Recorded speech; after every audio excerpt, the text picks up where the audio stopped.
Bonsoir à tous, bienvenue sur la chaîne toujours proche des populations. Voici les titres de votre journal.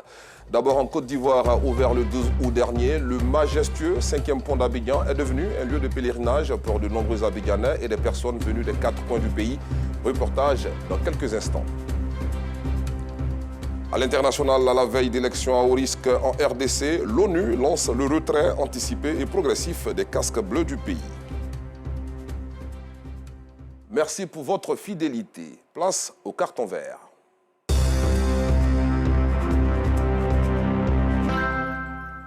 Après 4 années de travaux, le 5e pont d'Abidjan, aussi appelé pont de Cocody, ouvert à la circulation depuis le samedi 12 août dernier, a été mis en service par le président de la République, Alassane Ouattara. Il a fallu mobiliser 113 milliards de francs CFA auprès de la Banque islamique de développement pour réaliser ce pont à Oban, le premier en Afrique de l'Ouest. Dans cet élément proposé par nos reporters Mahama Traoré, Pargasoro Kone de Madongui et Sangari Adama, découvrons les caractéristiques, les particularités et les voies d'accès à cet ouvrage. Porté par 9 travées, le 5e pont, aussi appelé le pont de Cocody, s'étend sur 630 mètres de long et 29 mètres de large. La chaussée, elle, regroupe 4 voies à raison de 2 par sens, chaque voie mesurant 3,5 mètres de largeur. Ce qui fait l'attraction de cet ouvrage, ce sont ces 19 aubans, 11 du côté du plateau et 8 côté Cocody, tous fixés sur ces géants pylônes réalisés en béton blanc et qui culmine à 108 mètres de hauteur. Ces 2 jambes se rejoignent à une hauteur d'environ 52 mètres. Vous avez donc les câbles, qui sont des câbles anti-foudre, qui protègent donc les haubans de la foudre. En cas de grande pluie, ici, vous avez donc ces culées-là qui supportent donc les câbles. Ces haubans que vous voyez contiennent chacun 87 câbles à l'intérieur qui permettent donc de recevoir tout le poids du pylône à travers donc, les câbles qui sont de l'autre côté et qui supportent donc le tablier. Mais alors, comment accéder au 5e pont d'Abidjan? Pour les usagers provenant de Trècheville ou du plateau, ils ont la possibilité d'emprunter cette bretelle qui débouche sur le pont dans le sens plateau-Cocody. Dans cette même direction, l'accès est plutôt direct pour les automobilistes qui viennent de la cité administrative ou de la cathédrale Saint-Paul du plateau. Le pont de Cocody, il faut le savoir, est doté de 3 échangeurs. Un du côté du plateau, nommé échangeur du boulevard des Gaules. Il sert d'embrachement entre l'ouvrage principal, le boulevard lagunaire et le plateau par la cité administrative. L'autre intersection se trouve du côté de Cocody, appelé échangeur du boulevard de France. Il permet les échanges entre Cocody Saint-Jean et l'ouvrage principal, mais aussi il permet de maintenir les voies entre Cocody Saint-Jean, le carrefour de l'Indénié et le boulevard Hassan II. Juste au niveau des haubans, un autre échangeur situé sur la corniche donne un accès direct à l'ouvrage principal depuis la rue Canebière et le boulevard de France par la corniche. Cet échangeur proche de la Pisame n'a pas modifié les anciennes voies de desserte entre Cocody Saint-Jean et le carrefour de l'Indénié par la corniche. À la tombée de la nuit, et oui, à la tombée de la nuit, le pont à Oban d'Abidjan révèle sa face cachée, sa face attirante et séduisante, sa beauté dans toute sa splendeur. Celle d'un ouvrage d'art grandeur nature qui s'illumine, qui scintille, qui rayonne, qui brille des 1000 feux en plein cœur d'Abidjan. Cet effet sublime, l'œuvre d'un ensemble d'équipements de mise en lumière et d'éclairage artistique composé de LED incrustés dans les haubans et d'un réseau de 55 projecteurs orientés vers le pylône et le tablier. Coût de réalisation du 5e pont d'Abidjan ou encore le pont de Cocody, 113 milliards de francs CFA financés par la BID, Banque islamique de développement. Ce joyau architectural, une fierté pour les Ivoiriens qui saluent les efforts du gouvernement et de son grand chef, le président de la République, Alassane Ouattara.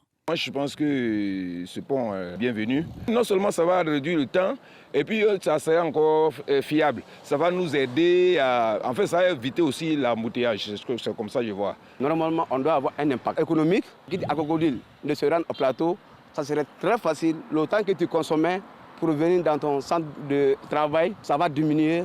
Le temps que tu faisais dans l'embouteillage, et ça va te faciliter de te rendre directement dans ton lieu de travail. Ça a permis à l'État de Côte d'Ivoire de se moderniser encore davantage. Et tout Ivoirien doit en être fier. Par rapport à la sous-région, c'est beau de voir cela. Je veux dire merci au président de la République et tout son gouvernement pour ce travail dans notre beau pays, la Côte d'Ivoire. En phase avec les dires des populations, mais également fier des travaux du 5e pont, fier de ce joyau architectural, fier de la beauté et de la clarté de ce pont de Cocody, fier de ses rubanes, fier de son éclairage artistique, fier de ses LED incrustés, fier de son réseau de 55 projecteurs, fier de son pylône et de son tablier. Nous, rédaction de RTI 2, attribuons un joli, un beau, un mignon, un charmant, un ravissant, un lumineux carton vert au président de la République, chef de l'État, Alassane Ouattara. Écoutez, à un moment donné, quand c'est bon, il faut le reconnaître. Et les mots pour le dire doivent couler aisément. En tout cas, la rédaction de RTI 2 a parlé. Le 5e pont d'Abidjan ou encore le pont de Cocody, dont la durée est estimée à 100 ans, selon les responsables du département génie civil du LBTP. Une fierté pour la Côte d'Ivoire. Et comme le diraient les Ivoiriens, chapeau au chef de l'État, Alassane Ouattara, et à son gouvernement. 5e pont, bien sûr, devenu un lieu de pèlerinage pour de nombreux Abidjanais et des personnes venues des 4 coins du monde. C'est désormais le passage obligé et la population ne se fait pas prier pour le prendre d'assaut de jour comme de nuit. Parlons à présent sensibilisation à l'incivisme et à la citoyenneté. Une importante délégation du ministère de l'Éducation nationale s'est rendue hier au collège Pierre-Charles II pour une campagne de sensibilisation sur les valeurs de civisme et de citoyenneté pour éviter les congés anticipés dans les établissements privés et publics. Commune de Cocody, il est 7 h au collège Pierre-Charles II. Élèves, encadreurs et directeurs sont tous présents pour le salut aux couleurs. Un devoir citoyen que les responsables de l'établissement s'engagent à faire respecter par les apprenants. La campagne initiée par le ministère de la Promotion de la Jeunesse, de l'Insertion professionnelle et du service civique relativement aux congés anticipés, à la sensibilisation sur la consommation de la drogue et de l'alcool, il était important pour nous de venir au sein de cet établissement pour pouvoir sensibiliser les enfants, parler de civisme. Et donc il est prévu par le ministère la formation sur le civisme et la citoyenneté, le renforcement des capacités des enseignants, du corps enseignant, du corps d'encadrement et puis aussi des élèves. Chaque lundi matin, la montée du drapeau national est suivie d'une campagne de sensibilisation au civisme et à la citoyenneté. Objectif, prévenir les cas d'incivisme afin d'éviter les congés anticipés, cela en conformité avec les exigences du ministère de l'Éducation nationale et de l'alphabétisation. Il s'agit pour nous d'amener nos enfants à respecter d'abord la thématique de l'année. Soyons tous des citoyens responsables pour une école de qualité. Mais il s'agit aussi et surtout pour nous de faire en sorte que les chefs d'établissement aient une mainmise sur leurs différentes cohortes et que chaque lundi matin, autour du drapeau tricolore, l'emblème national, que cet emblème soit honoré et que ce soit une belle occasion pour eux d'avoir toujours un message à adresser aux élèves. Responsables d'établissement et apprenants saluent l'initiative. Nous le faisons chaque lundi pour respecter les symboles de la République. Et nous profitons aussi de cette opportunité pour inculquer certaines valeurs civisme et citoyennes à nos enfants.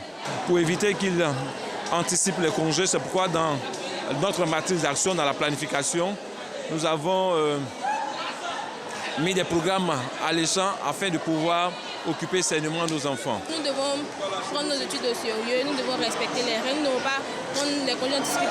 Depuis 2 semaines, les campagnes de sensibilisation aux congés anticipés sont multipliées par le ministère de l'Éducation nationale en vue de veiller au respect du chronogramme d'enseignement de l'année scolaire. Un élément de Abdoul Aziz Guira commenté par Joël Gossé. Justement, retrouvons Abdoul Aziz Guira qui cette fois nous parle de développement durable. En effet, l'ONG Action pour Ville Durable a organisé un after-pop au lycée moderne 1 et 2 de la commune d'Abobo. À cette cérémonie, il était question de débattre et d'échanger sur des actions à mener afin d'obtenir une ville plus écologique. Une rencontre d'un enjeu capital au vu des problèmes environnementaux et sociaux que soulève le développement urbain. Au lycée moderne d'Abobo, un after-pop, pépite onde participative. Au cours de cette rencontre, il est question de débats et d'échanges sur des problématiques liées à l'environnement. Comment arriver à bien gérer ces déchets que nous produisons au quotidien? Et il est important de savoir que la gestion des déchets prend en compte beaucoup d'aspects, allant de la production du déchet jusqu'à disons sa collecte, son transport jusqu'à son élimination écologique. Le lycée moderne d'Abobo compte un peu plus de 10 000 élèves et cet after-pop autour du thème choisi est une belle opportunité pour les responsables de l'établissement. 10 000 élèves, c'est dire qu'il y a une production d'ordures, une production de déchets qui s'impose de façon naturelle et en même temps couplée avec la gestion de ces ordures-là. Et l'arrivée de cette ONG, en même temps, nous donnera des idées parce que nous avions des panélistes vraiment spécialisés en la matière pour nous permettre de mieux gérer nos ordures au sein de nos 2 établissements. Cet after-pop est un pan du projet hip-hop Ville Durable qui vise à stimuler un changement des mentalités et de comportements pour un développement urbain durable. L'une des spécificités de l'hip-hop Ville Durable est l'implication de la jeunesse dans cette lutte. Pour nous, nous devons venir dans un établissement scolaire parce que les gestes éco-citoyens, quand ces gestes sont maîtrisés déjà au niveau du bas âge, dans la fleur d'âge, on pourra être de vrais acteurs de développement. L'hip-hop Ville Durable, une initiative de l'Institut de recherche pour le développement IRD, du Fonds de solidarité pour les projets innovants FSPI et du ministère de l'Europe et des Affaires étrangères. En Côte d'Ivoire, ce projet est piloté par l'ONG Action pour Ville Durable. Un reportage commenté par Ansita Diarra. Un mot de religion dans ce journal. Le cheikh Abdoul Aziz Sarba, guide spirituel de l'association islamique des Tidjanites en Côte d'Ivoire et du forum des Wazifa, a organisé le premier séminaire régional du dit forum dans la commune d'Adiaké. Cette activité placée sous le signe de la cohésion sociale et de la paix s'est déroulée du 14 au 15 décembre dernier en présence de plusieurs imams. Yacouba Koulibaly, Ansita Diarra. Adiaké, ville du sud-est de la Côte d'Ivoire, dans la région du Sud Comoé. C'est dans la salle de la mairie que se sont retrouvés les guides religieux pour une formation sur la gestion et la bonne orientation de la communauté tidjanite. La cohésion sociale et la paix faisaient partie de valeurs prônées lors de cette rencontre.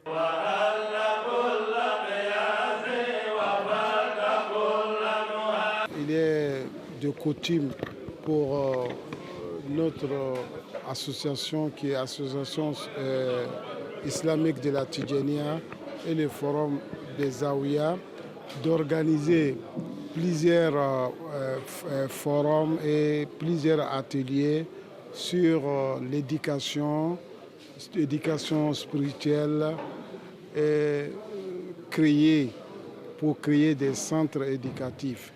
Mais pour Adiaké, on a souhaité prôner la paix, cohésion sociale. Cette initiative tient à donner une formation adéquate aux imams, aux muqaddam de la communauté islamique tidjanite de Côte d'Ivoire. Il faut former les guides religieux à se mettre sur la voie qui mène et qui correspond au contexte du monde actuel. À pouvoir sensibiliser, à pouvoir œuvrer dans le vivre ensemble pour le bien-être de la communauté. Une initiative soutenue par le sous-préfet et le parrain. Merci à la communauté ITCI pour cette initiative qui vise à organiser un séminaire de formation afin d'inculquer les bonnes valeurs, afin d'inculquer, de faire connaître les droits et les devoirs du musulman. Je voudrais donc exhorter les séminaristes à être des vecteurs de paix et de cohésion sociale. C'est très bon. Si vous ne savez pas, vous ne pouvez pas parler de quelque chose de bon. C'est pour prier de nous-mêmes, prier pour le pays, pour que le pays, s'il y a la paix, prier là, on prie comme on veut. À l'issue de la formation, les participants ne cachent pas leur satisfaction. Nous remercions cette initiative et nous remercions tous ceux qui ont initié en tout cas cet atelier. En tout cas, c'est un plus pour nous. Et en tant que musulmans, ça nous a permis quand même de vraiment nous ressourcer et de renforcer nos capacités, nos petites connaissances au sein de la religion en termes d'éducation et de cohésion et de paix. Notre présence symbolise le dialogue interreligieux. Notre plus grand souhait, c'est que cette connaissance puisse amener le peuple à connaître ce que c'est que la paix, ce que c'est que le respect mutuel, ce que c'est que la tolérance religieuse. Leur attestation en main, les participants ont assisté à une séance d'invocation pour la stabilité en Côte d'Ivoire. Autre chose à présent, pendant les fêtes de fin d'année, c'est la course aux bonnes affaires, une période de l'année marquée par de nombreuses festivités et durant laquelle les commerçants se frottent les mains. Ainsi, pour mieux profiter de l'occasion, les grandes surfaces se ravitaillent. Les magasins d'articles de toutes sortes sont pleins à craquer. Le constat de notre reporter Abdoul Aziz Guira, qui a visité des espaces de la commune d'Adjamé, vous sera proposé dans nos prochaines éditions. Ouvrons la page internationale de ce journal en République démocratique du Congo. Malgré ses inquiétudes sur les violences dans l'est du pays, le Conseil de sécurité de l'ONU a engagé ce mardi un retrait anticipé et progressif des casques bleus de la RDC à partir de fin 2023, comme réclamé par Kinshasa à la veille d'élections à haut risque qui coïncide avec l'expiration du mandat annuel de la MONUSMO. Le Conseil, dans une résolution, a souligné son inquiétude concernant l'escalade de la violence dans l'Est et les tensions entre le Rwanda et la RDC, qui avaient jugé la force onusienne inefficace pour protéger les civils face aux groupes armés et milices qui sévissent depuis 3 décennies dans la région. Hors du continent, en France, un accord a été finalement conclu ce mardi sur le projet de loi immigration. Les députés et sénateurs réunis en commission mixte paritaire sont parvenus à un terrain d'entente sur ce texte ô combien polémique, avec le soutien de l'extrême droite après de longues et difficiles heures de tractation. Le Sénat d'abord, puis l'Assemblée nationale doivent se prononcer dans la soirée sur le texte. La droite a applaudi cette convention dénoncée de toutes parts à gauche. De leur côté, les députés RN vont voter pour la loi immigration, a annoncé Marine Le Pen, qui salue une victoire idéologique. Point final, merci d'avoir suivi cette édition que vous pourrez retrouver bien sûr sur les plateformes digitales de la RTI. Bonne soirée sur RTI2.